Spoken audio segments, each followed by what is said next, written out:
بیچ میں بات آگے کہہ رہا ہوں. میرے نبی نے کہا سب سے بدترین برتن جسے انسان بھرتا ہے اس کا پیٹ ہے. سب سے بدترین برتن جسے انسان بھرتا ہے اس کا پیٹ ہے.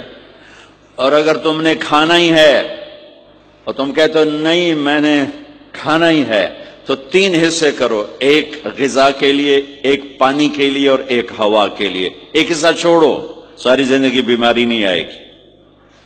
لیکن یہاں تک کھانے کے بعد پھر ڈاکٹروں کی چاندی نہیں ہوگی تو اور کیا ہوگا؟ جب تک یہ بیکریاں ہیں، یہ کولڈ ڈرنکس ہیں اور یہ فاسٹ فوڈز ہیں، صحت مند کوئی نہیں ہوگا. بھوکے رہنے میں اللہ نے صحت رکھی، کھا کھا کے تباہی پھیر دیتے. میٹھا کھانے سے شوگر نہیں ہو رہی، زیادہ کھانے سے شوگر ہو رہی، دبا کے کھانے سے شوگر ہو رہی. اللہ میرے نبی نے کھانے کا طریقہ بھی بتایا، کھانے کی چیزیں بھی بتائیں، کھانے کا طریقہ بھی بتایا، کھانے کے آداب بھی بتائے.